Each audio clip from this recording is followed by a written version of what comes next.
The glow from my monitor was the only light left in the entire office. I leaned back in my chair, rubbing the grit from my eyes. 11:47 p.m. The digital numbers on my screen felt like an accusation. I'd promised Lily I'd be home by 8 to help her pack for our trip to Lake Tahoe. Another broken promise. My phone buzzed, skittering on the glass desk. It was Mark. I hit accept on the video call, forcing a smile onto my face. "Hey, you," I said, my voice raspy with fatigue. His face filled the screen, warm and concerned. "Natalie, still at the office?" I was starting to get worried. I know. I'm sorry. The Henderson proposal, it's a beast. I just need to cross-reference these last few metrics, and the presentation is finally done. I sighed, the weight of the day pressing down on me. Is Lily asleep? Out like a light. She tried to wait up for you, but the excitement of tomorrow wore her out. He shifted the phone, angling it towards our daughter's bedroom door, slightly ajar. I could just make out the shape of her, buried under her favorite unicorn comforter. A pang of guilt, sharp and immediate, shot through me. Tell her I'm sorry. First thing tomorrow. It's all about her. Pinky swear. She knows. Honey, we both do. Just wrap it up and get home safe. Okay, I'll leave the porch light on. I will. Love you. Love you more, he said, his smile easy, genuine, the perfect, supportive husband. It was the anchor I needed after a day like this. We hung up, and the empty silence of the office rushed back in. I saved my work, methodically shut down my computer, and slid the laptop into my bag. Home. Bed. The thought was a siren's call. The drive through downtown San Francisco was quiet. My headlights cut through the marine layer fog, the city gleaming like a wet jewel. I replayed the call with Mark in my head. We both know that he was always so understanding about my job, about the long hours it took to keep my tech startup, Nexus Path, afloat. He'd taken a step back from his own finance career when Lily was born, choosing freelance, consulting to be more present. I was the breadwinner, and he never once seemed to resent it, or so I thought. I pulled into the driveway of our Pacific Heights home just after midnight. The porch light was on, just as he'd promised. A small, warm gesture. I was so drained. My brain felt like static. I fumbled with my keys at the front door, stepped into the dark, quiet foyer, and dropped my bag by the stairs. All I could think about was collapsing into bed. I was halfway up the staircase, my hand on the polished banister, when the thought hit me like a physical blow. The Henderson files, the printed, bound, physical copies. I needed them for the final sign-off meeting on Monday, the one right after we were supposed to return from Tahoe. I'd left them on my desk at home. In my pre-dawn rush this morning, I'd completely forgotten to pack them.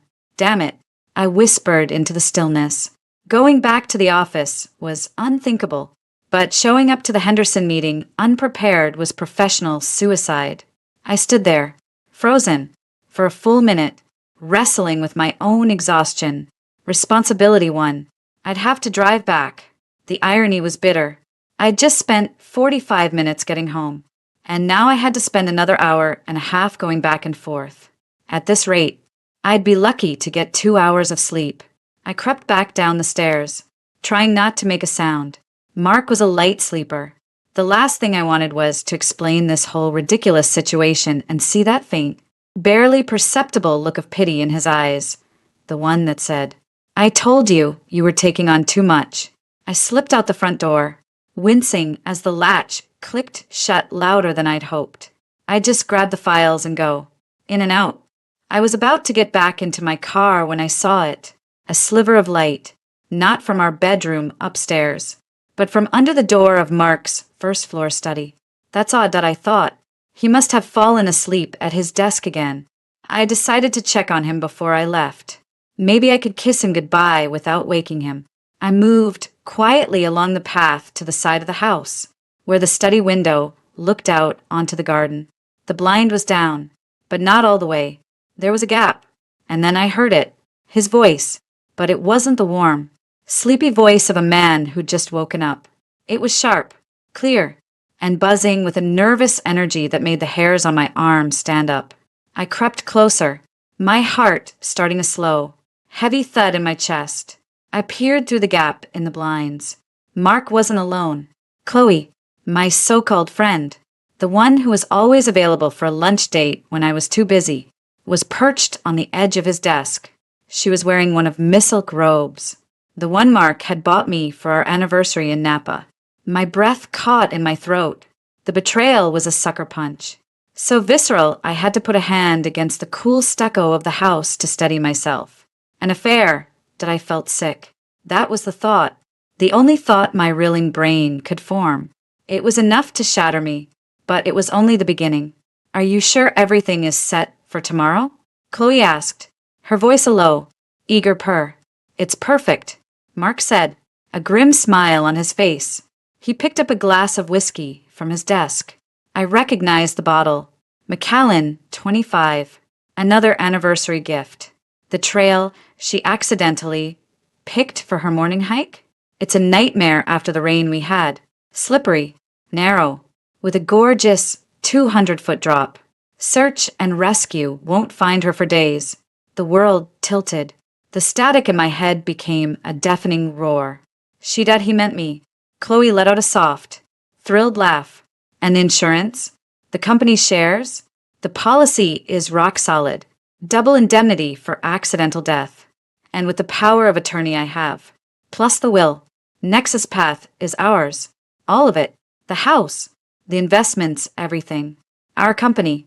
She corrected him, sliding off the desk and into his arms. No more late nights. No more being second best to her spreadsheets. It will finally be our life. Our money. Mark kissed her. A long, deep kiss that felt like it was happening in slow motion. I watched, numb, detached, as if I were observing some horrific play. Tomorrow, he said, pulling away, his voice dropping to a conspiratorial whisper that I had to strain to hear. By this time tomorrow, it'll all be over. She'll be gone, and we can stop hiding. I can't wait. Chloe breathed, resting her head on his shoulder. To think, all it took was one wrong step on a mountain trail. They stood there, wrapped in each other, celebrating my imminent murder. The cold, calculating nature of it drained all the warmth from my body. This wasn't a crime of passion. It was a business plan, a hostile takeover of my entire life. I didn't make a sound. I didn't gasp. I didn't cry. Something inside me, something stronger than the shock, stronger than the heartbreak, clicked into place. It was a cold, hard, crystalline certainty. I backed away from the window, each step deliberate and silent. The files no longer mattered. The Henderson meeting was a speck of dust in a hurricane.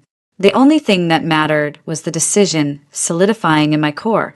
They thought they had planned the perfect crime. They thought I was a pawn, an obstacle to be removed. They were wrong. I made it back to my car, my hand steady as I slid into the driver's seat. I didn't start the engine. I just sat there in the dark, watching the sliver of light under my husband's study door. The woman who had walked into that house 10 minutes ago, the tired, guilty, overworked wife and mother, was gone. In her place was someone else, someone with nothing left to lose and a very clear, very dangerous purpose. Mark and Chloe had just made the biggest mistake of their lives. They had told me their move. Now it was my turn. I started the car and pulled away, the sound of the engine swallowed by the sleeping neighborhood. I had a long night ahead of me, and a trip to pack for. The first light of dawn was a dirty gray smear against the San Francisco skyline by the time I pulled into an all-night diner off the 101. My body hummed with a corrosive mix of adrenaline and exhaustion. I needed caffeine, a plan, and a place where I could think without the walls feeling like they were closing in.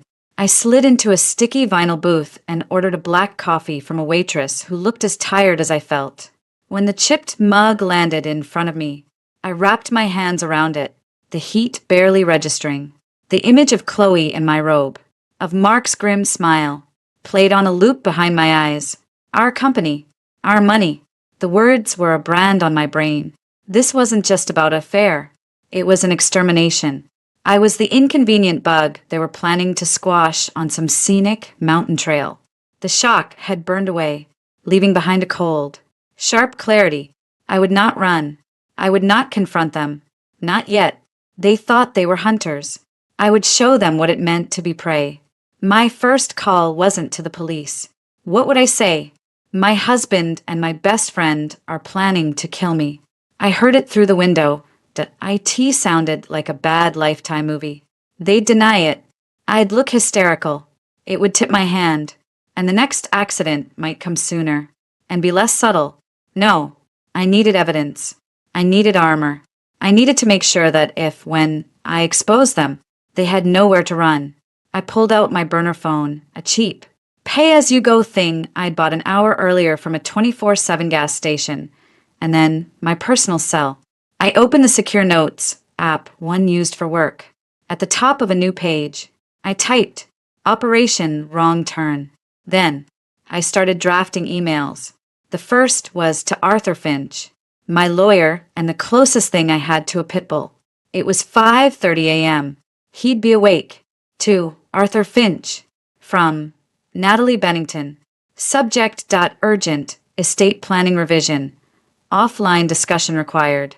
Arthur, I need to make significant, immediate revisions to my will and all associated trusts. This is a non-negotiable priority, stemming from serious and urgent personal security concerns I cannot detail over email. I require a meeting today, under absolute discretion. Your office, 8 a.m.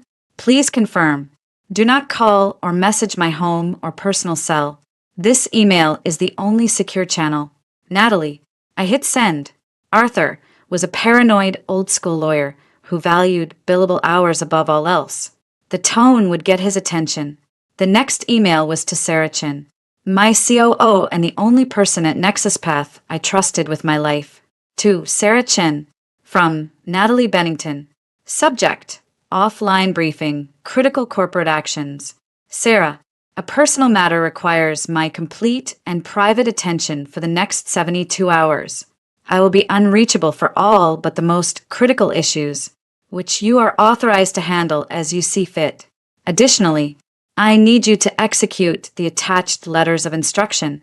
They pertain to the transfer of my Class B voting shares into a new blind trust. The trustee details are TBD, but the transfer initiation must happen now. This is the highest priority. Absolute silence on this. Sarah, no one can know, not even Mark. I'll explain everything soon. N. Attaching the pre-drafted share transfer documents. I felt a sliver of satisfaction. Mark knew I was protective of my voting shares, but he had no idea about the Byzantine trust structures Arthur and I had set up for exactly this kind of scenario. A scenario I'd never imagined would be necessary. He was about to find out that his company was a fortress he couldn't breach. By 6:15 a.m., I had replies from both. Arthur, my office, 8 a.m., back entrance. Coffee will be black, Sarah. Consider it done. Be safe. Natalie, call when you can. I paid for my coffee with cash and drove back towards Pacific Heights. I needed to be home before Mark and Lily woke up. I needed to put on the performance of my life. I parked in the driveway, taking a moment to school my features into something resembling weary relief. I slipped inside as quietly as I'd left. The house was still quiet. I crept upstairs, past Lily's room, and into the master bathroom. I turned on the shower, stripped off my clothes from the day before, and stood under the scalding water, trying to wash the filth of their betrayal off my skin. It didn't work. When I emerged, wrapped in a towel, Mark was sitting up in bed, blinking sleep from his eyes. Natalie, what time did you get in? He asked, his voice thick with sleep, the perfect picture of a concerned husband. Just now, I said, forcing a yawn. The Henderson data was a complete mess. Had to rebuild half the model. I walked to my closet, turning my back to him so he couldn't see my face. I needed the barrier of clothing between us. Honey, you're going to kill yourself, he said, and I froze, my hand on a hanger. The casual use of the phrase sent a jolt through me. I took a steadying breath.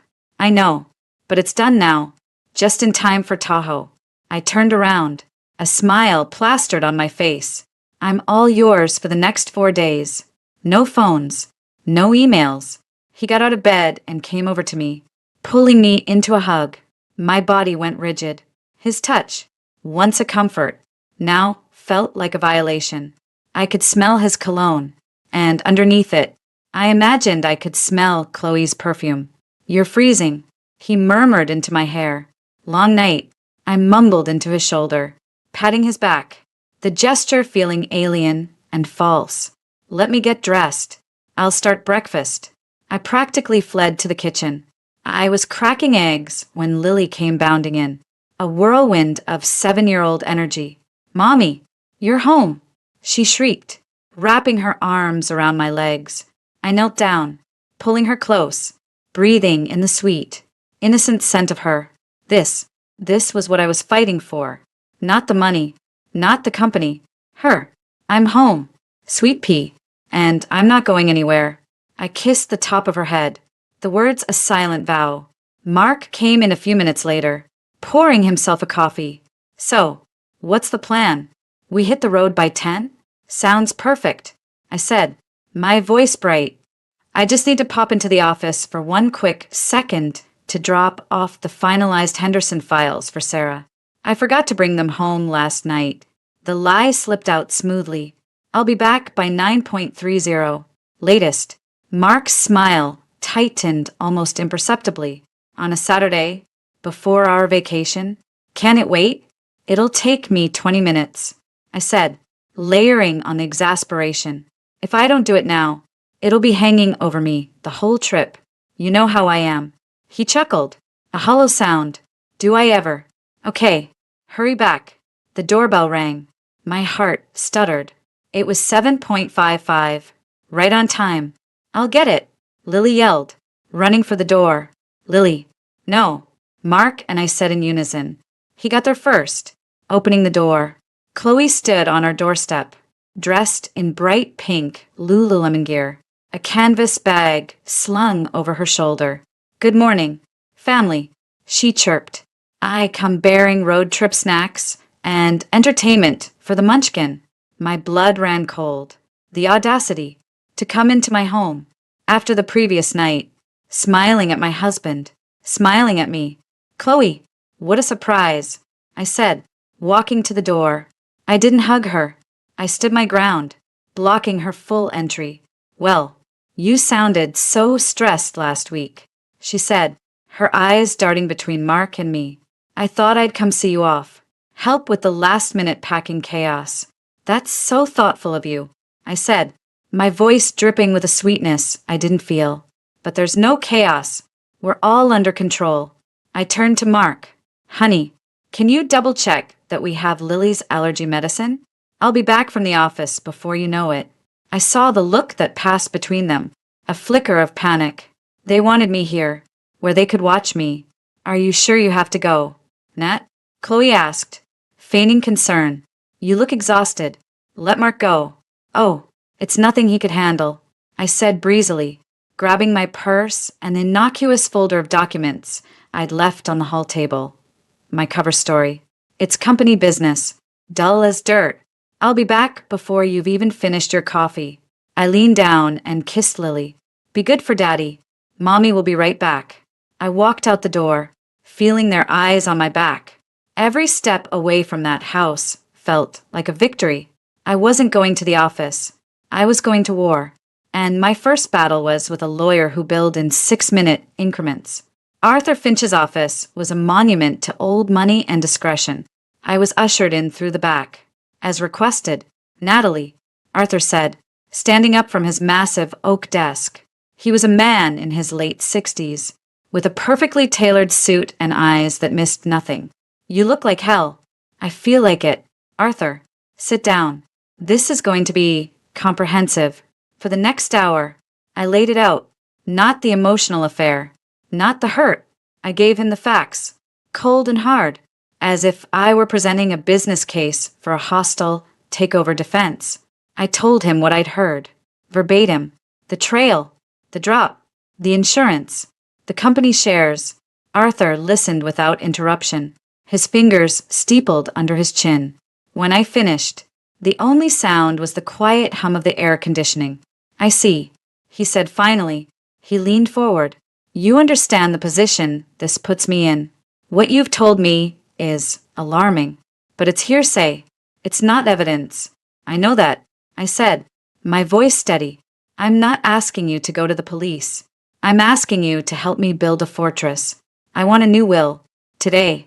I want everything, the life insurance, my shares, the real estate, the liquid assets, locked away in trust so airtight that if I so much as trip on a curb, Mark and Chloe end up with nothing but a lengthy and expensive legal battle they will inevitably lose. I want my brother, David, named as the sole executor and Lily's guardian. I want it stipulated that if I die under any circumstances deemed suspicious or accidental, the entire estate is frozen pending an independent investigation. A slow, grim smile spread across Arthur's face. He loved this stuff. We can do that. The interim clause.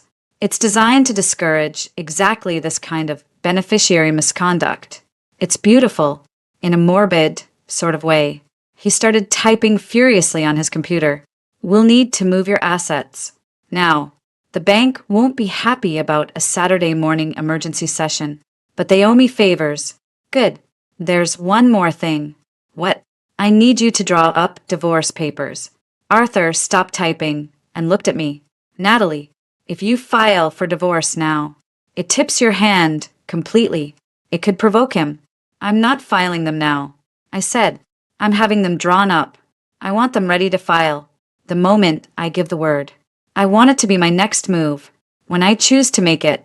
He nodded slowly, understanding. A sword, not just a shield. Exactly. I spent the next 2 hours with Arthur and a notary he miraculously produced, signing documents that systematically dismantled the future Mark and Chloe had so carefully planned. With every signature, I felt a piece of my power returning. When I finally stood to leave, Arthur walked me to the door. Natalie, he said, his hand on my shoulder. It was the closest he'd ever come to a gesture of affection. Be careful. A cornered animal is a dangerous one. I'm counting on it, Arthur, I said, my smile feeling sharp and real for the first time all morning. I'm counting on it. I left his office. The signed, notarized will tucked securely in my bag. It was 9:25 a.m. Time to go home. Time to smile at my husband. Time to pack for a family vacation. I had my shield. Now I needed to go and bait the trap. The drive to Lake Tahoe should have been beautiful. The further we got from the city, the more the landscape opened up into the rugged grandeur of the Sierras. But every pine tree, every glimpse of the distant, blue-hazed peaks, felt like a threat. The scenic route was just the pathway to my planned execution. I sat in the passenger seat of Mark's Range Rover, pretending to doze behind my sunglasses. Lily was chattering away in the back, headphones on, watching a movie on the seatback screen. It gave Mark and me the illusion of privacy, a space filled with attention, so thick it was a miracle the airbags didn't deploy. You're quiet, Mark said, his voice carefully light. He reached over and squeezed my knee. I forced my leg not to flinch. Just tired, I murmured, letting my head loll against the headrest, and finally letting myself relax. I think it's been a hell of a week. Well, you've earned it. For days of pure nothing. Hiking, reading, maybe even a couple's massage at the resort spa. He said it with such easy charm. The concerned husband, planning a romantic getaway. I wondered if he'd practiced the line in front of the mirror. A massage sounds heavenly. I lied. The thought of a stranger's hands on my body, of being vulnerable and relaxed, made my skin crawl. Vulnerability was a luxury I could no longer afford. I was looking at the trail maps last night. He continued, as if the idea had just occurred to him. There's one that looks incredible. The Serpent's Pass Trail. It starts right near the rental house. supposed to have the most breathtaking views of the entire lake from the summit. There it is. My heart hammered against my ribs. A frantic bird in a cage. Serpents passed. It sounded like the kind of place where a tragic accident would be all too believable. Oh yeah, I kept my voice neutral. Drowsy. Is it strenuous? The guide said it was moderate. A bit of a climb, but worth it. We could go first thing tomorrow morning. Catch the sunrise. Just you and me. We could ask Chloe to keep an eye on Lily. He glanced at me. A quick, searching look. She offered. Said she'd be happy to help. Of course she did. The pieces slid into place with a sickening click. Get me alone on a moderate trail at sunrise. A misplaced step. A loose rock. A frantic 911 call from a grieving husband. And Chloe, the devoted friend, there to comfort him and care for the motherless child. It was tidy. It was perfect. Just you and me. I repeated softly.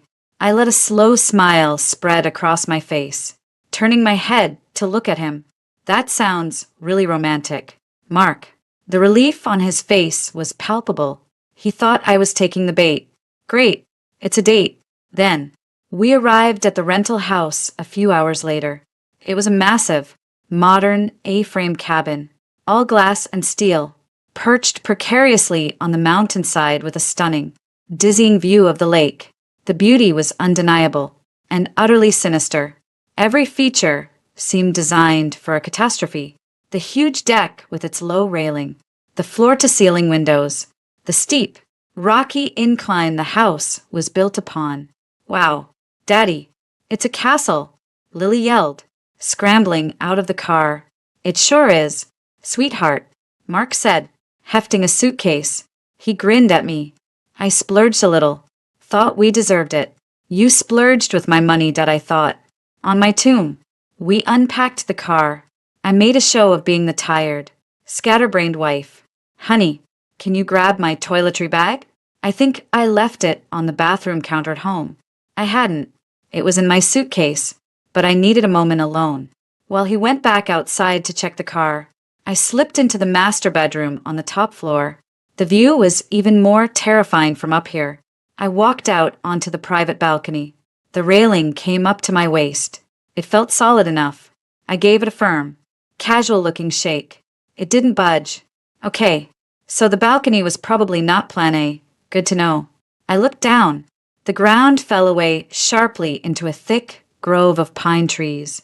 A fall from here would be fatal, but getting me out alone on a trail was cleaner, less chance of evidence, more plausible deniability. I heard Mark's footsteps on the stairs and moved quickly back inside, pretending to be admiring the bedding. No toiletry bag, he said, coming into the room. You must have packed it. Oh, you're right. I'm losing my mind, I said with a laugh. It's right here. I pulled it out of my suitcase. See? Harmless. Clueless. The perfect victim. The rest of the afternoon was an exercise in surreal normalcy. We built a fire. We made hot chocolate for Lily. Mark built a snowman with her in the patchy snow outside while I watched from the window. He was a good father. That was the part that kept threatening to crack my resolve. The love he had for Lily was real. It was the one thing about this entire nightmare that felt true. It was also his greatest vulnerability, and I knew, with a cold certainty, that I would use it against him if I had to. As dusk began to settle, painting the lake in shades of orange and purple, Mark's phone buzzed. He looked at the screen and then at me. It's Chloe. She's in town. Wants to know if we need anything from the store before she comes up. My skin prickled. She was here. The wolf was at the door. Invite her for dinner, I said, my voice bright. The least we can do after she drove all the way up here to help with Lily tomorrow. Mark looked momentarily thrown. I'm sure they'd planned a more discreet meeting. Are you sure? You must be exhausted. Nonsense. It'll be fun. It's been ages since the three of us hung out. I walked over and squeezed his arm. Let me just freshen up. In the bathroom, I locked the door and leaned against it, taking deep, shuddering breaths. I looked at myself in the mirror. The woman staring back was pale, with shadows under her eyes, but her gaze was steady, hard. I pulled the small, discreet audio recorder from my pocket, a high-tech little gadget I'd picked up from a spy shop on the way to Arthur's office. I checked the battery. Full. I hit record and slipped it into the front pocket of my jeans. It was time to start collecting evidence. Chloe arrived 20 minutes later, laden with grocery bags and a bottle of expensive wine. "I come bearing gifts," she announced, sweeping into the living room like she owned the place. She hugged Mark, a little too long, and then turned to me. "Natalie, you look well," she said, her eyes scanning me with a clinical sharpness that belied her smile. "I feel great," I said, pulling her into a hug that was all air and no substance. Finally unwound. "Thank you so much for coming up. It means the world to us. Anything for you guys," she said, her voice oozing false sincerity. "And for this little munchkin." She swooped down and scooped up a giggling Lily. "Are you ready for a sleepover with Auntie Chloe tomorrow while Mom and Dad go on their hike?" "Yes," Lily yelled. "We're gonna make pancakes." "That we are," Chloe said, smiling at me over Lily's head. A smile that said, "Enjoy your last breakfast." During dinner, I steered the conversation. I played the part of the grateful, relaxed wife to perfection. I praised Mark for finding the amazing rental. I thanked Chloe for her friendship, and I kept bringing the topic back to the hike. "So, this Serpent's Pass," I said, taking a sip of wine. "Tell me more. Is it safe?" "I'm such a klutz." "Oh, it's perfectly safe," Mark said a little too quickly, "as long as you watch your step. There's one section that's a bit narrow, but the views are supposed to be worth it." "Narrow." I feigned nervousness. "How narrow?" "It's fine," Chloe interjected, reaching over to pat my hand. I had to stop myself from snatching it away. "Mark would never let anything happen to you. It's supposed to be one of the most beautiful spots in Tahoe. The perfect place to reconnect." She took a slow drink of her wine, her eyes locked on mine over the rim of the glass. The subtext was as clear as the mountain air. The perfect place to die. "Well, when you put it that way," I said, letting my shoulders relax. "A sunrise hike to reconnect. It does sound perfect." I looked at Mark and gave him a warm, loving smile. The smile of a woman completely unaware she was walking into a death trap. "I can't wait." Later, after Lily was in bed and the dishes were done, we were all sitting by the fireplace. The mood was strangely convivial. Mark and Chloe were giddy, a nervous energy buzzing between them. They thought they'd won. The trap was set, and the dumb animal was walking right into it. I saw my opening. I stretched and yawned. "I'm beat. That wine really did me in. I think I'm going to turn in." I stood up and kissed the top of Mark's head. "Don't stay up too late. You too. Big day tomorrow." I walked upstairs, my every sense on high alert. I didn't go into the bedroom. I stood at the top of the stairs, in the dark, and listened. The recorder in my pocket was still running. For a minute, there was only the crackle of the fire. Then, I heard Chloe's voice, low and excited. "She's really going for it. She didn't suspect a thing." "I told you," Mark replied, his voice a smug murmur. "She's so exhausted. She's not thinking straight. She's just happy to be taken care of for once. By this time tomorrow, it'll all be over. We'll be free. We'll be rich." Mark corrected her. "Now, you remember the plan for tomorrow? You keep Lily occupied.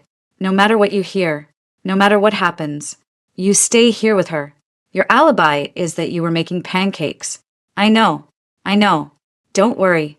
It's all going to go smoothly." I crept back into the bedroom, my heart pounding not with fear, but with a fierce, cold triumph. I had it. Their voices, their confirmation of the plan, the location, the alibi. It was all on the recorder.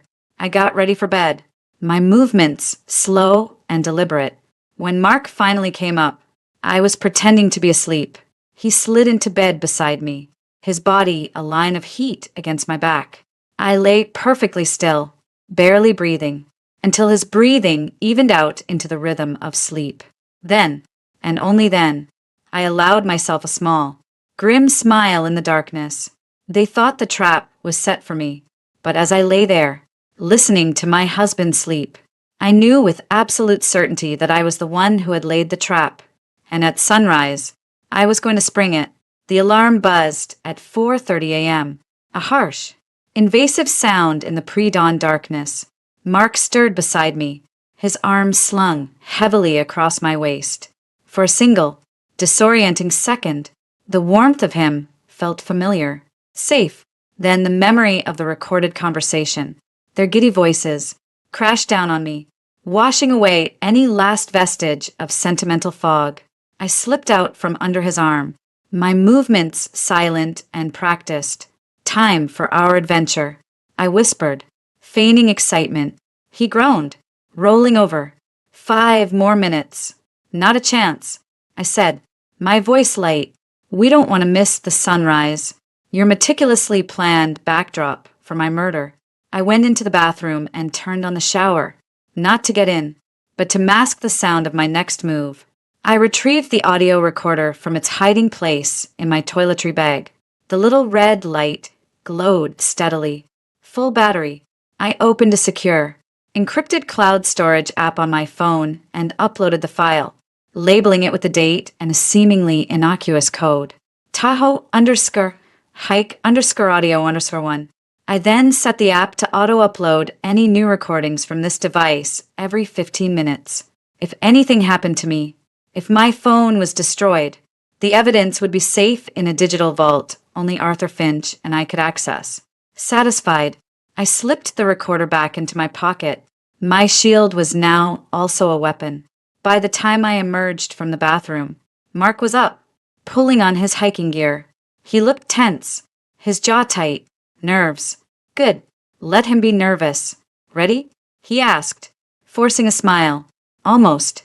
I just need to stretch my ankle a bit. I must have twisted it yesterday carrying the luggage. It was a lie.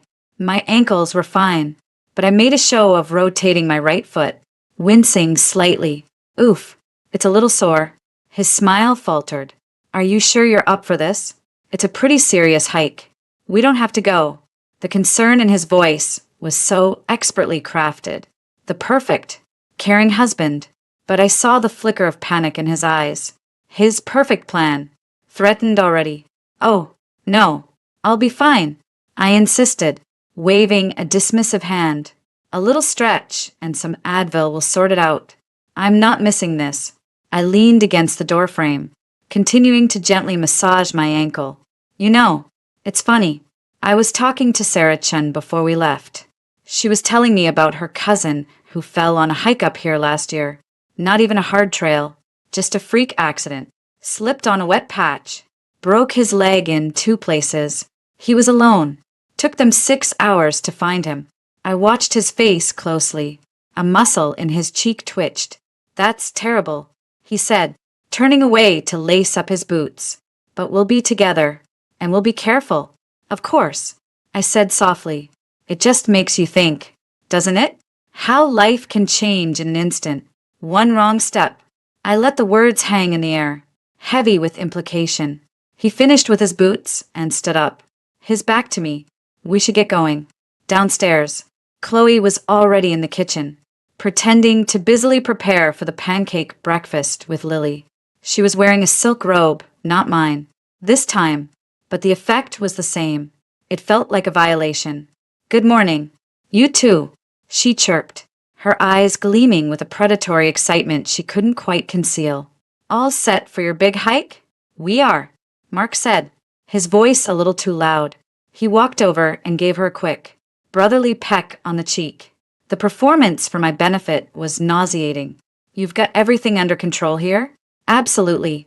Lily and I are going to have a fantastic morning. Don't you worry about a thing. She looked at me, her head tilted. You look a little pale. Nat, everything okay?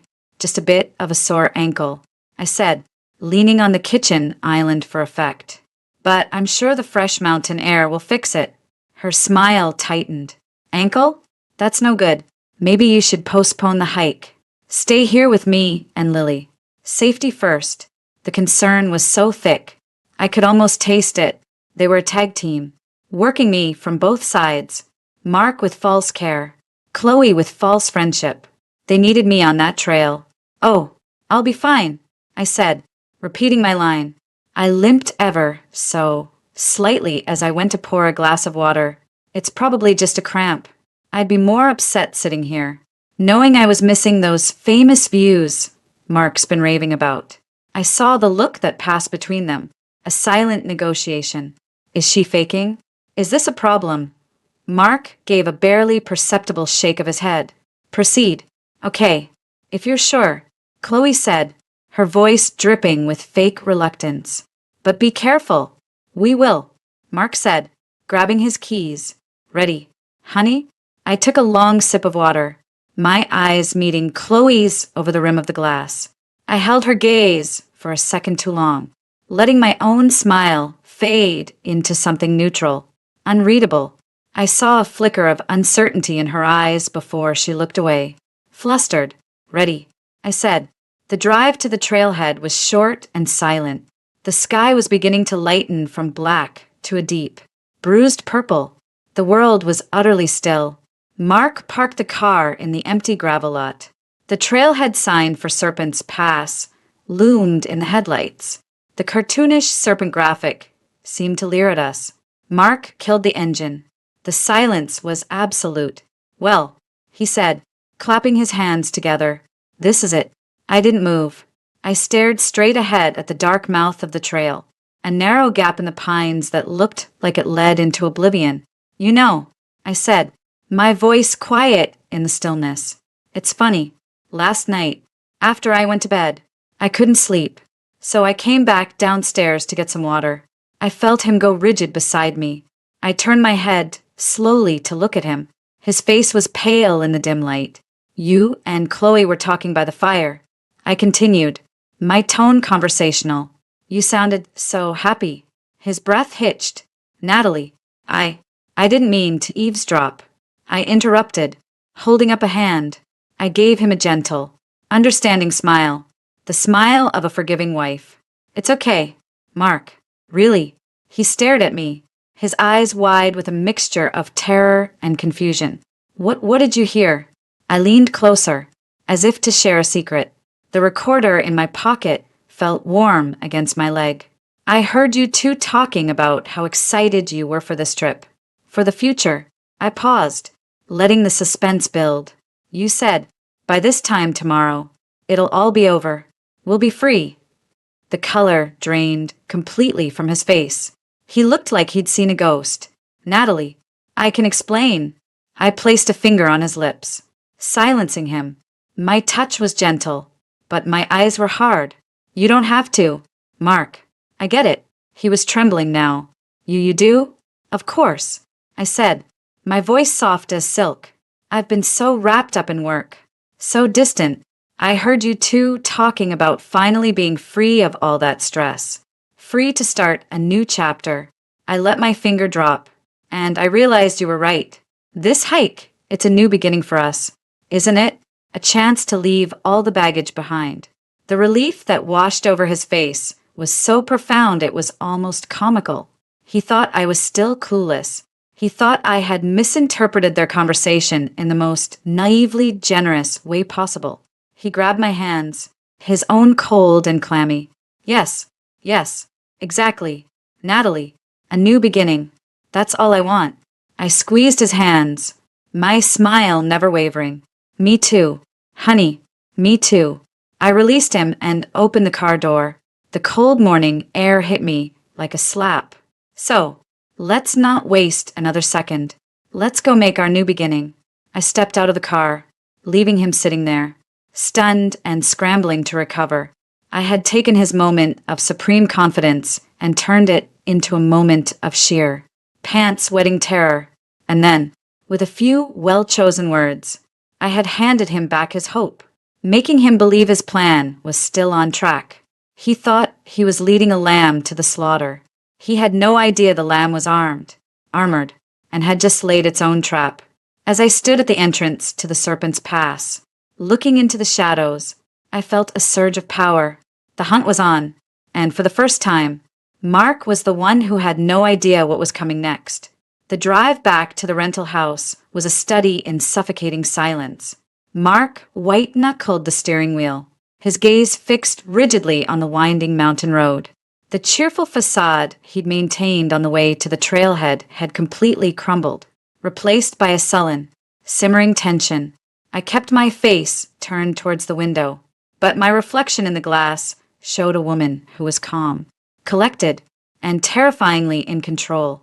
He had tried to kill me. The thought was no longer a shocking revelation, but a cold, hard fact, and he had failed, miserably.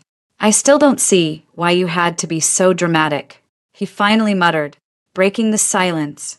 That one wrong step bit. You scared the hell out of me. I turned my head slowly to look at him. Did I? I was just being cautious. After what happened to Sarah's cousin, it really stuck with me. Funny how the mind works, isn't it? You hear a story, and suddenly you see danger everywhere. His jaw tightened. He knew I was playing with him, but he couldn't call me on it without admitting why my words had struck such a nerve. Well, it's over now. Let's just forget it. Forget our romantic sunrise hike? I asked, my voice dripping with false sweetness. Oh, I don't think I'll ever forget it, Mark. It was transformative. He shot me a quick, suspicious glance before turning his eyes back to the road. We didn't speak another word until he pulled into the driveway of the rental house. The scene that greeted us was not the one I'm sure he'd envisioned. There was no weeping Chloe, no frantic calls to 911.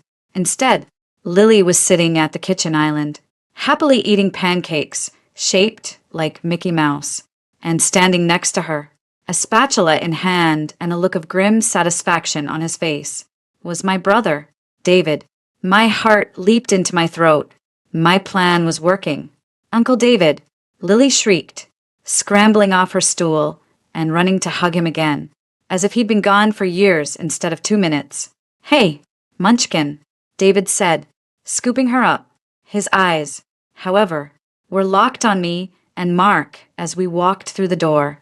They were the same shade of blue as mine, but where mine were often clouded with work fatigue. His were sharp, clear, and missed nothing. He took in my hiking clothes, my calm demeanor, and then Mark's pale, strained face.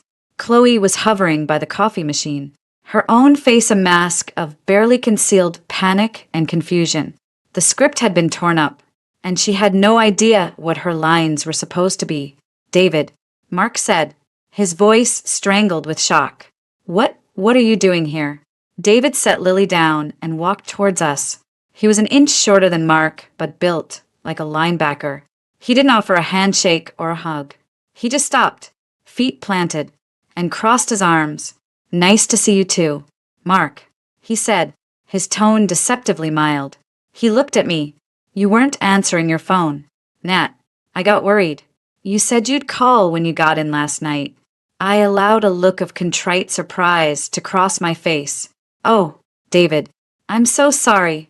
It was such a late night. And then this morning we were up at the crack of dawn for a hike. It completely slipped my mind. I walked over and gave him a quick hug.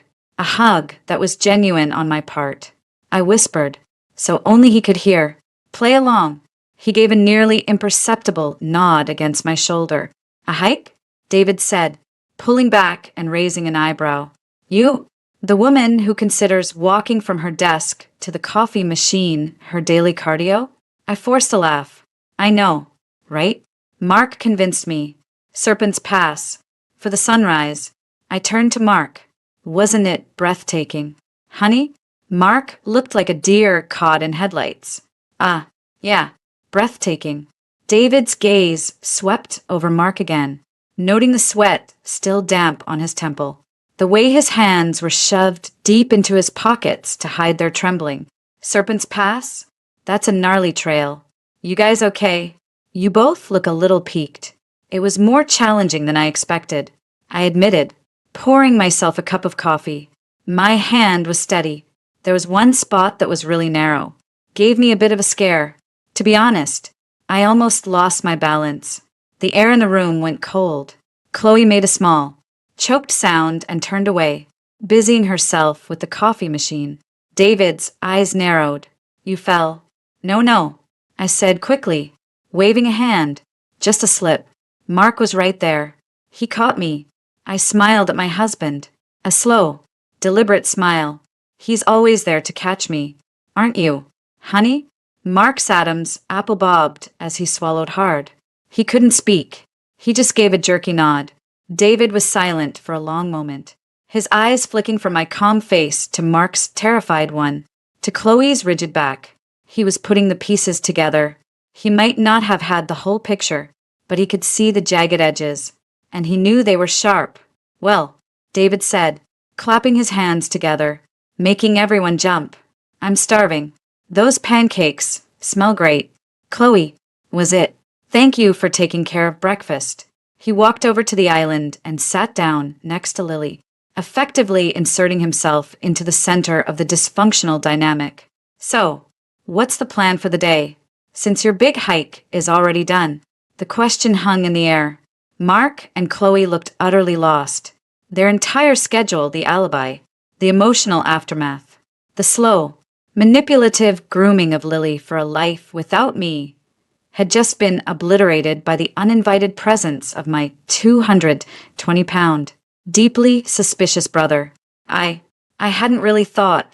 Mark stammered. Well, we've got to make the most of it, David said, his voice booming with a false cheer that matched my own. How about we all go into town? Walk around the village? My treat for lunch. I'm not sure that's a good idea. Chloe interjected quickly, finding her voice. Natalie must be exhausted after her early morning. Nonsense, I said, echoing David's tone. I feel great, invigorated. A day in town sounds perfect. I looked at Mark, challenging him. Doesn't it, honey? A nice, normal, family day. The words normal and family tasted like ash in my mouth, but I saw the effect they had. They trapped him. To object would be to act suspiciously in front of a witness. David was no longer just my brother. He was a human shield, a chaperone. His presence made any further accident logistically impossible. Mark forced a smile that was more of a grimace. Sure, whatever you want. Natalie. Great. It's settled, David said, shoveling a forkful of pancake into his mouth. He winked at Lily. You and me. Kid. We're going to find the biggest ice cream sundae in Tahoe. As Lily cheered, I allowed myself to truly look at my brother. He was here. I hadn't realized how alone I'd felt until this moment, how the weight of my secret had been slowly crushing me. Now, the burden was shared. I had an ally on the inside. Later, as we were all getting ready to leave, I found a moment alone with David in the hallway upstairs. How bad is it? He asked quietly, all pretense gone. His voice was low and serious. Worse than you can imagine. I whispered back. The hike wasn't an accident. He brought me up there to push me off a cliff. David's face went stony. A murderous glint flashed in his eyes. I'll kill him. No, I said, grabbing his arm. You won't. That's not the plan. The plan is to make him wish he were dead. And I need your help. What do you need me to do? Just be here, I said. Your presence changes everything. It neutralizes them. Watch them. David, watch how they are together when they think no one is looking. He nodded, his jaw clenched. I'm not going anywhere. Nat, you should have called me sooner. I know, I said, my voice thick with emotion. But I'm calling you now. Downstairs. We regrouped. Mark and Chloe stood together, a united front of miserable tension. Lily was bouncing with excitement, clutching David's hand. Ready? I asked, my voice bright. As we filed out the door, I caught Mark's eye. The look he gave me was no longer just fear or confusion. It was the first flicker of real, dawning comprehension. He was starting to realize that the woman he'd married, the woman he'd thought he could easily dispose of, was gone. And in her place was someone he didn't know at all. The game had changed, and for the first time, I was winning. The day in Tahoe Village was a special kind of hell disguised as a family outing. The sun was obnoxiously bright. The lake is stunning, impossible blue, and the tourists were relentlessly cheerful. We were a grotesque parody of a happy family. David, the fun uncle, lifting a giggling Lily onto his shoulders, me, the smiling wife, threading my arm through Mark's, and Mark and Chloe, trailing behind us like ghosts, their faces pinched with a mixture of fear and rage. Every interaction was a minefield. Let's get a picture, I'd say, pulling out my phone. David, can you take it? Get all of us in. I'd position myself in the center, pulling a stiff, resistant Mark to one side and a pale Chloe to the other. I'd smile broadly for the camera. While they looked like they were posing for a mugshot, I made sure to send the best ones to Sarah Chen and a few other friends with chirpy captions. Tahoe trip with the whole crew. So lucky to have my brother David and bestie Chloe here to share the fun, the subtext, witnesses. Everyone, there are witnesses, was a message I knew Mark would receive loud and clear. Lunch was a tense affair at a noisy lakeside grill. David dominated the conversation, telling loud, boisterous stories from our childhood, effectively preventing any meaningful or damning conversation between Mark and Chloe. I played along, adding embellishments, laughing a little too hard. We were a team, and our performance was flawless. Mark picked at his food. Chloe excused herself to the bathroom 3 times. Each time she returned, her eyes were red-rimmed. During a lull, while David was showing Lily the boats on the lake, Mark leaned close to me, his voice a low, venomous hiss. What is this? Natalie, what are you doing? I turned to him, my face a mask of innocent confusion. What do you mean? Honey, I'm having a nice day with my family. Isn't this what you wanted? A relaxing vacation? His eyes searched mine, desperate to find a crack in the facade. This isn't relaxing. This is a circus. And why is David really here? Because he loves us, I said simply, my voice dripping with sincerity. He was worried. It's sweet, don't you think, that we have so many people who care about us. I reached over and patted his hand. It was cold as ice. Try to enjoy it. Mark, it's a beautiful day. I saw the fury flash in his eyes. A quick, uncontrolled blaze before he banked it. He was losing his grip. Good. The car ride home was even worse than the mornings. Lily, exhausted from the sun and excitement, fell asleep instantly. The rest of us were trapped in a rolling prison of silence. David, in the passenger seat, had stopped pretending to be cheerful. He just stared out the window, his profile stern and unreadable. He was observing, just as I'd asked. When we got back to the rental, I announced I was putting Lily down for a nap. It was an excuse, and David knew it. He gave me a barely perceptible nod. Up in Lily's room, I tucked her in, my heart aching with a love so fierce it was painful. I kissed her forehead, breathing in her sleepy scent. I will never let anything happen to you, I whispered. It was a prayer and a promise. I crept out and went to my own bedroom, leaving the door slightly ajar. I didn't have to wait long. A few minutes later, there was a soft tap and David slipped inside, closing the door behind him. The moment we were alone, the carefully constructed calm I'd maintained all day shattered. A tremor ran through my hands. David saw it and crossed the room in 2 strides, pulling me into a fierce, silent hug. I let myself lean into him for just a second, drawing strength from his solid presence. Okay, he said, his voice a low rumble in my ear. Enough of this bullshit. Talk to me. Now. I pulled away, wiping a stray tear I hadn't even felt escape. I walked to my purse, retrieved the small audio recorder, and handed it to him. Put in your earbuds, I instructed, my voice steadying. Start from the beginning. I watched his face as he listened. I saw the progression of emotions.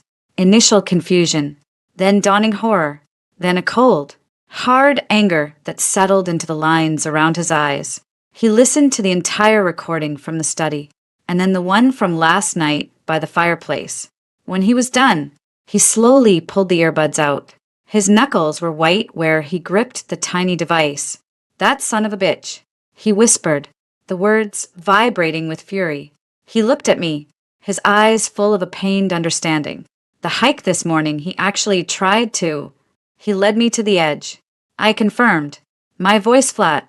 He was behind me. I felt his hand on my back. David, it was just for a second, a test, but I knew. So I turned around and gave him that speech about one wrong step. I took away his moment. I made him afraid. A grim smile touched David's lips. Jesus, Nat, you have ice water in your veins. The admiration in his voice was unmistakable. What's the plan? Do we call the police? I'll drag him down to the station myself. Not yet, I said, shaking my head. It's still my word against his. This recording is good. It's a start, but a good lawyer could argue it's taken out of context. That she'll be gone could mean divorce. We need more. We need irrefutable proof of intent.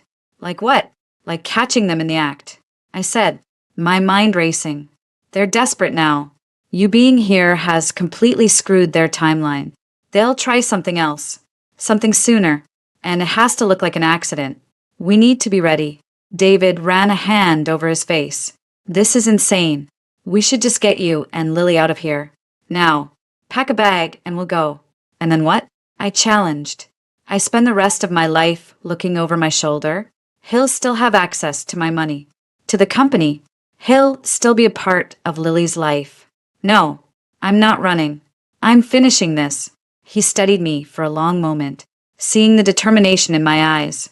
He'd seen that look before, back when we were kids, and I decided I was going to win the science fair, or when I was building Nexus Path from the ground up. It was the look that said I would not be moved. Okay, he said finally, a soldier accepting his orders. What do you need me to do? First, I need you to be my shadow, especially when Mark and I are alone. He won't try anything with you around. Second, I need you to be the fun uncle for Lily. Keep her occupied, happy, and most importantly, safe. If they can't get to me, they might. I couldn't finish the sentence. The thought was too monstrous. David's face darkened. They wouldn't. We can't take that chance. I said, my voice firm. Her safety is the only thing that matters. And third, I need you to watch Chloe. She's the weak link. She's nervous. She's not as cool under pressure as Mark thinks he is. If we can get her to crack, she'll turn on him to save herself. David nodded, his mind already working. I can do that. I'll be your guard dog. He managed a small, grim smile. So, the fun uncle is also the attack dog. I can multitask. I know you can. I reached out and squeezed his arm. Thank you, David, for coming, for believing me, always. Nat, his expression softened. God, I can't believe he'd do this. I always thought he was a bit of a prick. But this, I know, I said, the full weight of the betrayal settling over me again. I loved him. I trusted him with everything. And it was all a lie. I took a deep breath, pushing the hurt aside. There was no room for it now. But that's our advantage. He thinks I'm the same naive workaholic he married. He has no idea who he's really dealing with. A floorboard creaked in the hallway. David and I froze, our eyes locking. Had someone been listening? The sound was soft, furtive. David moved first, stepping silently to the door and yanking it open. The hallway was empty, but as we looked down, we both saw it, a single, long, blonde hair, caught on the rough wood of the doorframe. It wasn't mine. It wasn't Lily's. It was Chloe's. David bent down, picked it up, and held it between his fingers. He looked at me, his eyes hard. The game had just gotten more dangerous. They knew we were talking. They knew we were planning. But now, we knew they were listening. The uneasy alliance was formed. The battle lines were drawn. And the war for my life had just begun. The discovery of Chloe's hair on the doorframe changed everything. The subtle, psychological warfare was over. They knew we were on to them, and we knew they were getting reckless. The house was no longer just a vacation rental. It was a battlefield, and every room felt like a potential ambush point. Dinner that night was a tense, silent affair. David had positioned himself at the table, so he had a clear view of both Mark and Chloe. I focused on Lily, cutting her chicken into small pieces, my ears straining for any sound, any hint of their next move. It was Chloe who finally broke the silence. Her voice was too bright, too forced. So, David, Natalie tells me you're in construction. That must be fascinating work. David took a slow sip of water, his eyes never leaving her face. It's a job. You build things. Sometimes you have to tear things down that aren't safe. He let the words hang in the air. You have to be able to spot the weak points before the whole structure collapses. Chloe's smile wavered. Mark shot her a warning look. I think it's going to storm tonight, Mark said, abruptly changing the subject. He gestured towards the large windows. The sky had indeed darkened, and the wind was picking up, whipping the surface of the lake into white caps. Looks like a big one. A good night to stay in, I said lightly. Board games by the fire. Exactly, Mark said, his eyes meeting mine. There was a new intensity in them, a grim determination that hadn't been there before. The scared rabbit was gone, replaced by a cornered wolf. No one should be outside in this. The rest of the evening passed with a surreal normality. We played Candyland with Lily until her bedtime. The storm arrived with a vengeance, howling around the A-frame, rattling the windows. The power flickered once, twice, and then went out completely, plunging us into darkness. Great, Mark muttered, his voice coming from the couch. I heard the scratch of a match, and a moment later, the room was lit by the flickering glow of the fireplace. It cast long, dancing shadows, turning familiar faces into grotesque masks. I'll check the breaker box, David said, standing up.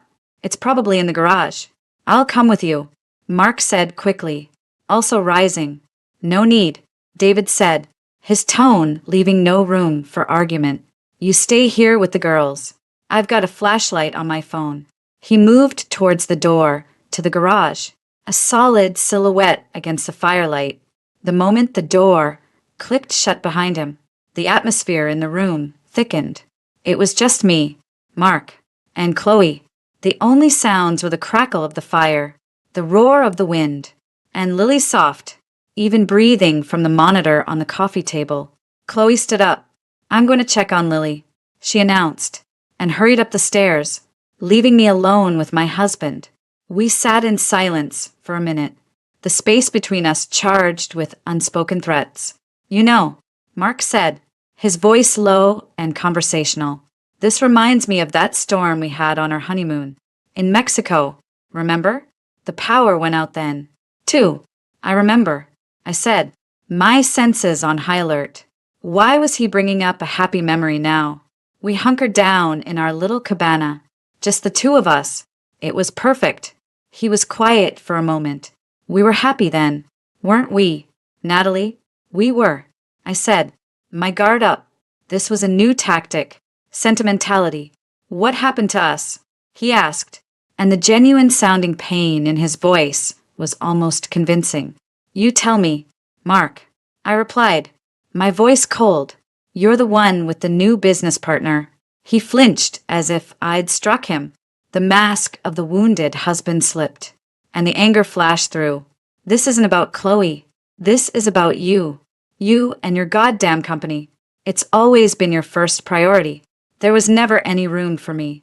For us. So your solution is to kill me and take it? I shot back, no longer bothering to hide my contempt.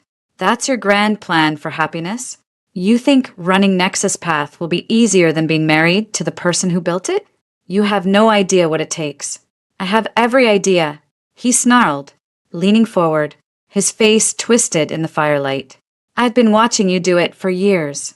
I could do it better, without the constant stress, the all-nighters, the neglect. The honesty was shocking. This was the real Mark, the resentful, entitled man who had been festering under the surface of the supportive husband. Before I could respond, a blood-curdling scream ripped through the house from upstairs. It was Chloe. Mark and I both jumped to our feet. My first, primal thought was for Lily. I lunged for the stairs, but Mark was faster, blocking my path. "Stay here," he barked. "I'll check." Another scream, this one filled with genuine terror. "Mark, help!" He turned and bolted up the stairs. Every instinct in my body screamed that this was a trap, but the sound of Chloe's panic was too real. I hesitated for a split second, then followed him, my heart hammering against my ribs. The upstairs hallway was dark. The door to Lily's room was ajar. I pushed it open. The room was empty. Lily's bed was rumpled, but she was gone. Panic, cold and absolute, seized me. "Lily!" I screamed. "In here!" Chloe's voice came from the master bathroom at the end of the hall. It was choked with sobs. I ran, Mark on my heels. The bathroom door was open. The scene inside made my blood run cold. Chloe was backed into a corner, clutching a terrified, crying Lily to her chest. A tall, broad-shouldered man in a black ski mask was advancing on them. He held a large, menacing wrench in his hand. "Get away from them," Mark yelled, his voice cracking with fear. The masked man turned. In the dim light from the window, I saw his eyes. They were cold, flat blue. They locked onto me. This wasn't a random burglary. This was for me. He lunged, not at Chloe and Lily, but straight at me. I stumbled backward into the hallway, my mind racing. This was their plan. A home invasion. A tragic, violent end for me. While Mark and Chloe played the heroic defenders, the man was on me in an instant. I smelled sweat and cheap cigarettes. He grabbed the front of my shirt. The wrench raised high. I brought my knee up hard, aiming for his groin. I connected, but the thick layers of his clothing muffled the blow. He grunted in pain, but didn't release me. "Get off her!" Mark shouted, but he was hanging back, a pathetic spectator to my murder. The wrench started its descent. I twisted, raising my arm to block the blow. It was a futile gesture. This was it. A roar echoed down the hallway. "Get the hell away from my sister!" A blur of motion slammed into the masked man, tackling him away from me. It was David. They crashed into the wall with a sickening thud. The wrench clattered to the floor. The two men grappled, a chaotic tangle of fists and grunts in the dark hallway. David was bigger, fueled by a pure, protective rage. He landed a solid punch to the man's jaw. I heard a crack. The man cried out, and David used the opportunity to pin him, his knee digging into the man's back. "Ned, are you okay?" David yelled, not taking his eyes off his captive. I was on the floor, trembling, my arm throbbing where the wrench had grazed it. "Lily," I gasped. "I've got her." Chloe cried out from the bathroom. She was still holding a sobbing Lily, her face a mask of genuine terror. For a fleeting second, I wondered if she was in on this part of the plan. The fear in her eyes looked real. David ripped the ski mask off the intruder. It was a man I'd never seen before. He had a broken nose that was now bleeding profusely, and a crude snake tattoo coiled around his neck. "Who are you?" David snarled, shaking him. "Who sent you?" The man just glared, spitting a wad of blood onto the floor. Just then, the power flickered back on, flooding the hallway with harsh, revealing light. We all froze, blinking in the sudden brightness. Mark stood a few feet away, pale and shaking. His eyes met mine. In that moment, I saw it all. The plan had gone horribly wrong. The hero had been upstaged. The intruder had been caught. And my brother, the uninvited guest, had just saved my life. The random home invasion was now a very specific attempted murder. And the man with the snake tattoo was the first tangible piece of evidence that Mark and Chloe's plan was very, very real. The stark fluorescent light of the hallway made everything look cheap and surreal. The masked man, now just a bleeding, snarling stranger with a snake tattoo, lay pinned under David's knee. Lily's terrified sobs echoed from the bathroom, where Chloe still held her, both of them trembling. Mark stood frozen, a statue of panic and indecision. It was David who took charge, his voice a low, steady rumble that cut through the chaos. Natalie, the zip ties. In my duffel bag. Side pocket. Now. I didn't question him. I ran to his room, my hands shaking so badly I could barely unzip the pocket. I found a handful of heavy-duty plastic zip ties. When I returned, David had wrenched the man's arms behind his back. Secure his wrists, David instructed, not taking his eyes off the intruder. Tight. I fumbled, but managed to loop the tie and pull it until it bit into the man's flesh. The final click was unnaturally loud. David quickly bound the man's ankles with another tie, then finally stood up, breathing heavily. He kept his foot planted firmly on the man's back. Now, David said, his gaze sweeping over the scene before landing squarely on Mark. Who the hell is he? Mark? Mark flinched, as if struck. How should I know? He's a burglar who bypassed the ground floor and came straight up to the master bedroom hallway? I asked, my voice surprisingly steady. I was cradling my throbbing arm.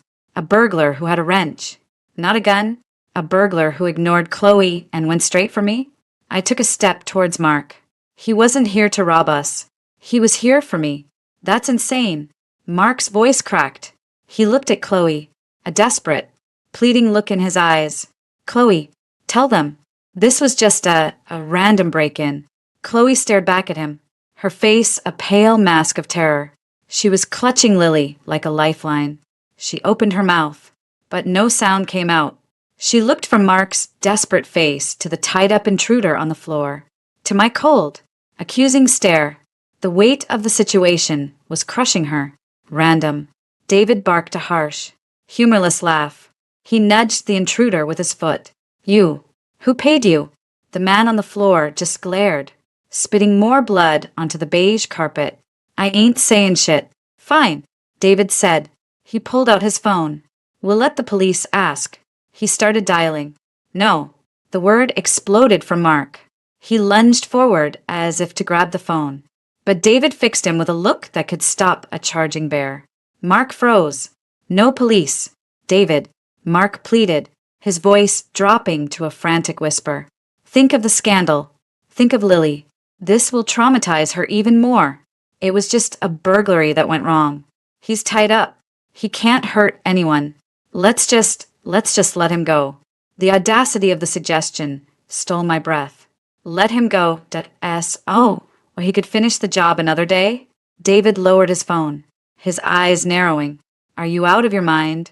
This man attacked your wife. He broke into your house. And you want to let him go? He took a step toward Mark, his presence physically intimidating. Why would you want that, Mark? Unless you're afraid of what he might say to the cops. The air left the room. The only sound was Lily's whimpers subsiding into hiccups as Chloe rocked her. Mark's face crumpled. He was cornered, and he knew it. His eyes darted around, looking for an escape that didn't exist. It was Chloe who broke. A low, guttural sob escaped her. Mark, she whispered, her voice trembling. I can't do this anymore. All eyes turned to her. Mark stared at her, a silent command to shut up warring with a sheer panic in his eyes. Can't do what, Chloe? I asked, my voice dangerously soft. I walked toward her, slowly, like approaching a spooked animal. What can't you do anymore? She shook her head, tears streaming down her face. It was supposed to be an accident. She choked out, clutching Lily tighter. Just a fall. Clean. This is a monster. She gestured weakly at the man on the floor. The confession, vague but damning, hung in the air. Mark looked like he'd been gut-punched. Chloe, for God's sake, be quiet. He roared. It's over. Mark. She screamed back, her voice shrill with hysteria.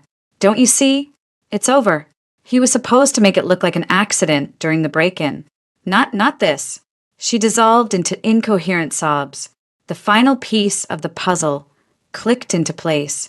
They had hired this man to stage a burglary that would end with my accidental death, a fall down the stairs.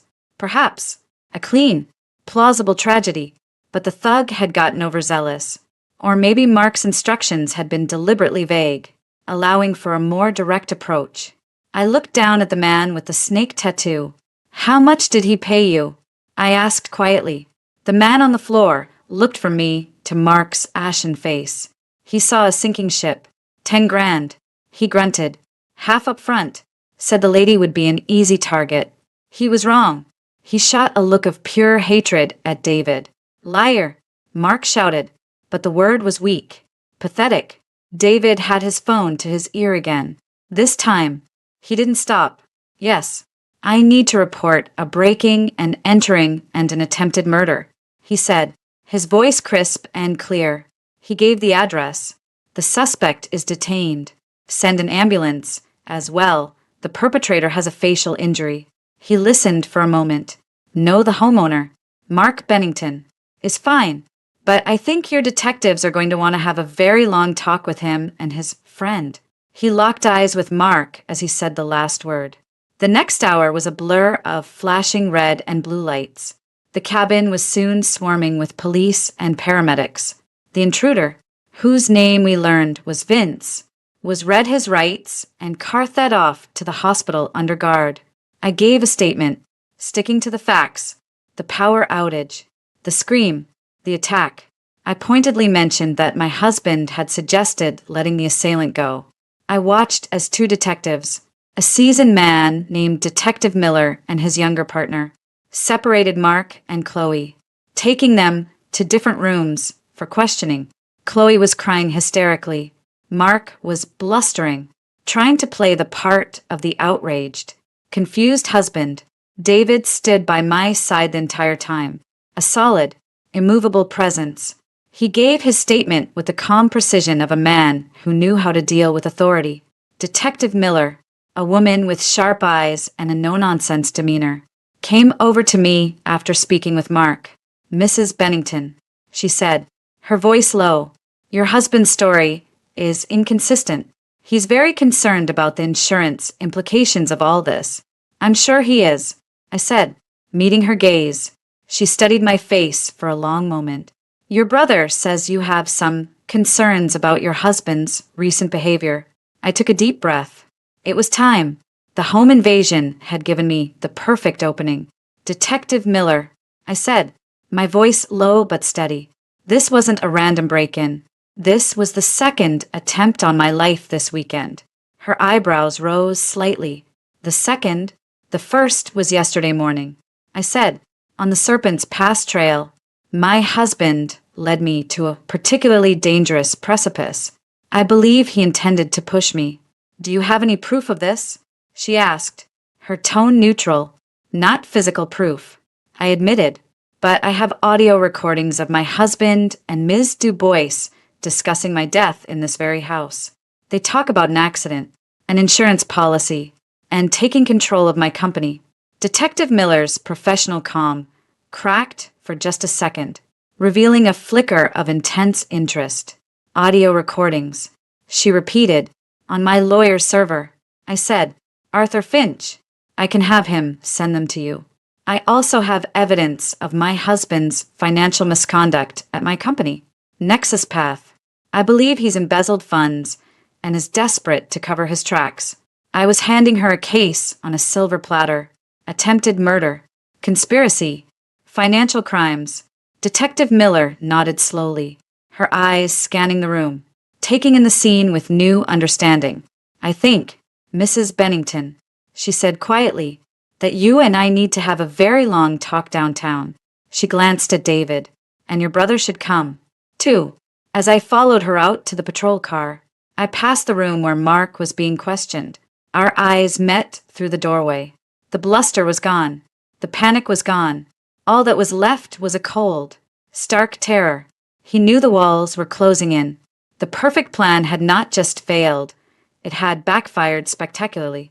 He had wanted me gone. Instead, he had handed me the keys to his destruction. The hunter was now the hunted. The police station in South Lake Tahoe was a study in controlled chaos, a stark contrast to the serene mountain landscape outside. The fluorescent lights hummed overhead, bleaching the color from everything. I sat in a small, sterile interview room, a scratchy wool blanket draped over my shoulders, despite my insistence that I didn't need it. A female officer had offered me coffee, but my hands were still shaking too badly to hold a cup. David sat beside me, a solid, silent bulwark. He hadn't left my side since we arrived. Across the scuffed metal table sat Detective Miller. She had a digital recorder placed between us and a notepad open, but her sharp eyes were fixed on me. "Okay, Mrs. Bennington," she began, her voice calm and professional. "Start from the beginning, and take your time."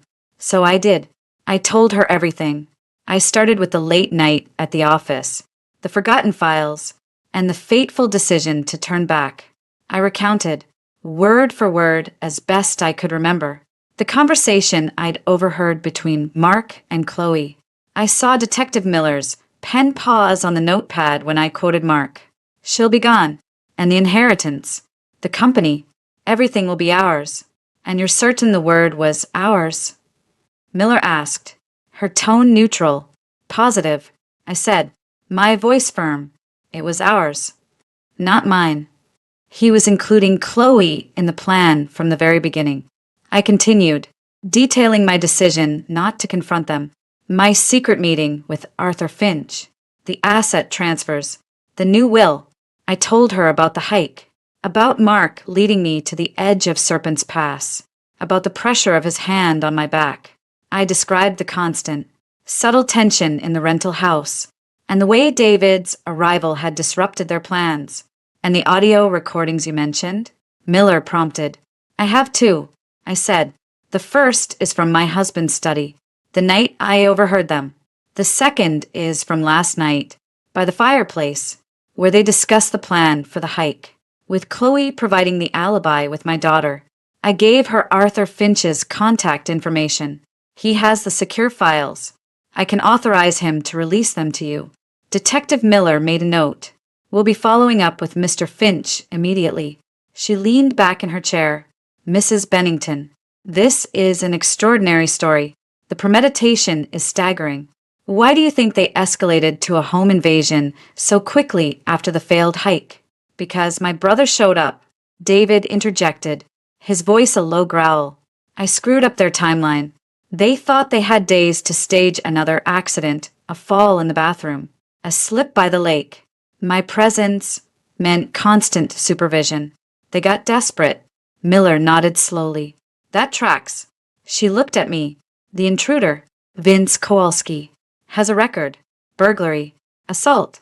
He's not talking yet, but he will. Men like him always do when the stakes shift from robbery to conspiracy to commit murder." She closed her notepad. "I'm going to have an officer take your formal statement. Then, I'd like you to listen to the playback of the recordings when we get them. Confirm the voices." "Of course," I said. "One more thing," she said, standing up. "We've separated Mr. Bennington and Ms. Du Bois. We're interviewing them now, based on what you've told me, and given the inconsistencies in your husband's initial statement about the break-in. I expect we'll be making arrests before the end of the day." The words should have felt like a victory, but all I felt was a hollow, cold exhaustion. An hour later, I was sitting in another room, headphones on, listening to the audio files Arthur had sent, hearing their voices again, so cold, so calculating, sent a fresh wave of nausea through me. I confirmed it was them, signed the evidence form with a hand that had finally stopped trembling. It was then that Detective Miller came to find me. A grim smile played on her lips. "You might want to see this," she said, leading me and David to a room with a one-way mirror. On the other side was Mark. He sat alone at a table, but he wasn't alone for long. The door opened, and Detective Miller's partner escorted Chloe Du Bois into the room. She was crying, her makeup a ruined mess. They sat her down opposite Mark. We could hear everything through the speaker in our room. "Chloe, for God's sake, get a hold of yourself," Mark hissed, his voice low and frantic. "You can't say anything. You hear me? Nothing. We stick to the story. It was a burglary." Chloe shook her head, sobbing uncontrollably. "The story? What story? Mark?" The one where you hired a man to kill your wife. The one where you told me it would be clean. Keep your voice down, he snarled, leaning across the table. They have no proof. It's her word against ours. It's circumstantial. They have the recording. Mark, Chloe wailed. Natalie heard us. She has it all on tape. She played us from the beginning. Mark's face went slack with disbelief. That's impossible. She's bluffing. Are you sure? Chloe's voice rose to a hysterical pitch. Are you really sure? Because she knew about the hike. She knew about the cliff. She knew everything. Your perfect plan was a joke to her. I watched, mesmerized, as the alliance shattered before my eyes. The mutual suspicion and blame were a toxic cloud in the small room. This is your fault. Mark snapped, his composure breaking. You were the one who was so impatient. You were the one who said we had to move faster. My fault? Chloe shrieked, standing up so fast her chair screeched back. You're the one who couldn't keep it in his pants. You're the one who was so greedy you couldn't just wait for a divorce. You had to have it all, right now. And you dragged me into this nightmare. Sit down. Ms. Dubois, a uniformed officer said from the corner, his voice firm. She collapsed back into the chair, burying her face in her hands. I want a lawyer, she mumbled into the table. I'm not saying another word to him. I want a deal. Mark stared at her, his expression a mixture of fury and utter defeat. He knew it was over. Chloe was going to flip. She was going to give them everything in exchange for a lighter sentence. Detective Miller turned to me. As I said, she murmured. They always turn on each other. Just then, her phone buzzed. She looked at the screen, then back at me. That was the DA's office. We have enough to charge them both with conspiracy to commit murder, based on your testimony and the recordings. The attempted murder charge for Mr. Kowalski's actions is pending, but given the conspiracy, it's a formality. The Financial Crimes Unit is also raiding your company's offices as we speak. Looking into the embezzlement you mentioned, she looked through the glass at Mark, who had put his head in his hands. It's done, Mrs. Bennington. They're not going anywhere. I expected to feel triumph, elation. Instead, I felt a profound, bone-deep weariness. The battle was won. But the war had cost me everything I thought I had. My marriage, my best friend, the illusion of a safe and happy life. What happens now? I asked, my voice small. Now, Detective Miller said, her tone softening slightly for the first time. You go home. You take care of your daughter. We'll handle this. There will be arraignments. Trials, it will be a long process. But you're safe now. Safe. The word felt foreign. I looked at David. He put a steadying arm around my shoulders. Let's go get Lily, he said quietly. Let's go home. As we walked out of the police station into the cold, clear Tahoe night, I didn't look back. The past was a prison, and I had just broken free. The future was a terrifying blank slate, but for the first time in a long time, it was mine. The media circus began before we even crossed the city limits into San Francisco. Arthur Finch, anticipating the storm, had arranged for a private car to meet us at a secluded entrance to the Tahoe airport. But it was no use. The news of the Tahoe murder plot had broken, and vans with satellite dishes were parked like vultures outside our Pacific Heights home. Damn, David muttered, peering through the tinted window as our car slowed to a crawl. They're everywhere. He tightened his arm around Lily, who was asleep with her head in his lap, exhausted from the chaos of the last 24 hours. Just get us to the door, I said, my voice flat. I felt numb, insulated from the shouting reporters and the flash bulbs popping against the glass by a thick layer of shock. The fight was over. The adrenaline had drained away, leaving a hollowed-out shell. Our driver and a burly private bodyguard Arthur had also hired. A man named Frank cleared a path. I kept my head down, clutching Lily, while David shielded us from the worst of the onslaught. Natalie, did you know your husband was trying to kill you? Mrs. Bennington, is it true you have recordings? Are you afraid for your life? The questions were a meaningless roar. We burst through the front door, and Frank slammed it shut, leaning against it with a sigh of relief. The house was silent, eerily so. It still smelled of the life I thought I had of Mark's coffee, of Lily's art supplies, of the lavender cleaner our housekeeper used. Now it felt like a museum exhibit. The Bennington home. Before the fall, the first order of business was Lily. She woke up, confused and clingy. Mommy, where's Daddy? Why were all those people outside? My heart shattered. I knelt down, pulling her close. Daddy had to go away for a little while. Sweet pea, I said, the lie tasting like ash. How do you explain to a 7-year-old that her father wanted her mother dead? And those people are just confused. They'll go away soon. David, sensing I was at my breaking point, swooped in. Hey, Munchkin, how about we build the biggest, most awesome pillow fort in the whole world? Right in the living room. And we can have pizza for dinner. In the fort. Lily's tears subsided, replaced by a flicker of interest. Pizza in a fort? You bet. Uncle David's Fort of Awesomeness has no rules. He shot me a look that said, I've got this. Go. Grateful. I retreated to the kitchen. My phone, which I'd kept off, felt like a lead weight in my pocket. I powered it on. It exploded with notifications. Dozens of missed calls from Sarah Chin. 100 texts from concerned friends, colleagues, and, of course, more reporters. I ignored them all and called Sarah. She answered on the first ring.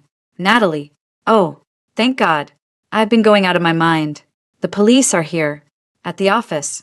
They have a warrant. They're taking boxes of files from Mark's old office. What the hell is happening? I gave her the abbreviated, sanitized version. Mark and Chloe. They were involved in something illegal. The police are investigating. I'm safe. Lily's safe. David's with me. There was a long silence on the other end. I could almost hear Sarah's brilliant, analytical mind processing the information, reading between the lines of what I wasn't saying. The personal matter you couldn't talk about. She said finally, her voice soft with horror. Oh, Nat, I need you to hold the fort. Sarah, I said, my professional instincts kicking in. A welcome distraction from the emotional turmoil. Issue a statement to the staff. Something vague.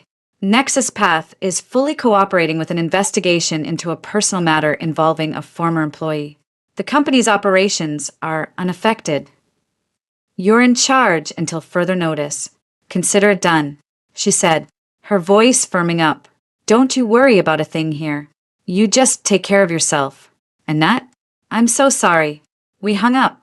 The next call was to Arthur Finch. It's a 3-ring media shitshow out there. Natalie, he said without preamble, I've already started the process for an emergency restraining order against Mark and Chloe, which is a formality since they're in custody. But it helps with the narrative. The DA is charging them both with conspiracy to commit murder. The arraignment is tomorrow. You won't need to be there. And the bail? I asked, my stomach clenching, given the severity of the charges and the wealth involved, which makes them a flight risk. The DA is requesting it be denied. I'd be shocked if the judge grants it. They're staying right where they are. Good. A cold satisfaction settled over me. What about Lily? Your temporary custody is already established due to the circumstances.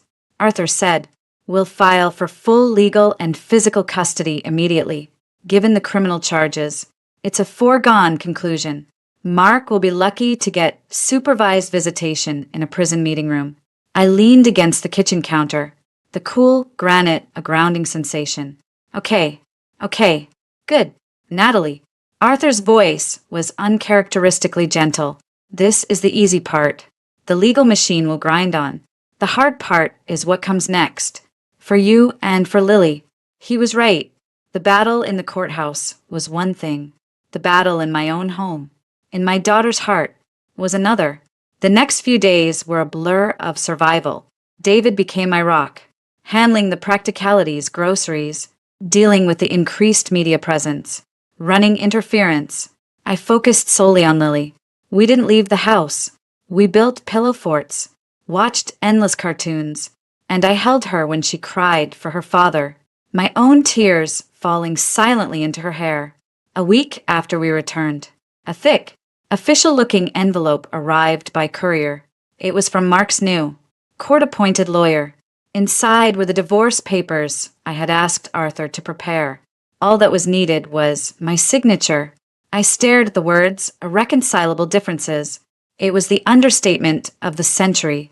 I also found a smaller, handwritten note slipped between the pages. The handwriting was Mark's, shaky and unfamiliar. Natalie, I know you never want to see or hear from me again. I don't blame you. What I did is unforgivable. There are no words. But please, I beg you, don't turn Lily against me. She's all I have left to live for. What we had was real once. Remember that.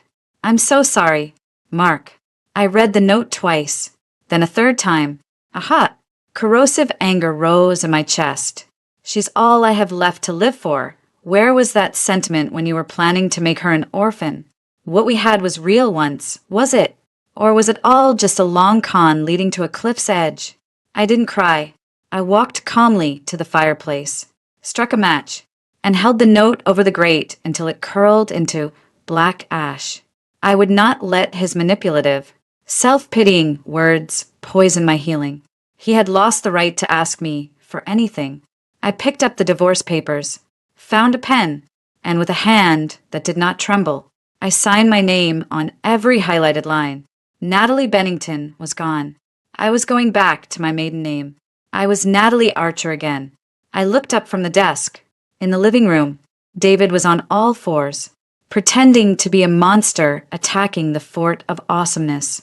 Lily's squeals of laughter echoed through the house. It was a painful, beautiful sound, a sound of life moving forward, even when it felt broken. The aftermath was messy. It was lonely. It was filled with moments of crushing grief and white-hot rage. But as I watched my daughter laugh, I knew one thing for certain. We were going to be okay. The nightmare was over. Now, the slow, difficult work of building a new morning had begun. The courthouse was a temple of cold, hard justice. Its marble floors and high, echoing ceilings felt a world away from the cozy deception of our former home. I sat between David and Arthur Finch at the prosecution's table, back straight, hands clasped in my lap. I wore a simple, dark blue dress, authoritative, not flashy, the uniform, as Arthur had called it, for the most important performance of my life. Across the aisle, at the defense table, sat Mark. He looked thinner, older, his expensive suit hanging loosely on his frame. He refused to look at me, his gaze fixed on the wood grain of the table. A few feet away, at her own table, sat Chloe. She looked hollowed out, a ghost of the vibrant woman she'd pretended to be. Her lawyer, a harried-looking public defender, was whispering frantically to her. This was the first day of the pre-trial hearings, a brutal dance of legal motions where Mark's high-priced attorney would try to get the audio evidence thrown out, to pick apart the conspiracy charge. But everyone in the room knew it was a formality. The real drama had already happened in the DA's office. Chloe, in a desperate bid to save herself, had taken a deal. The judge, a stern woman with a no-nonsense demeanor, called the court to order. The air hummed with tension.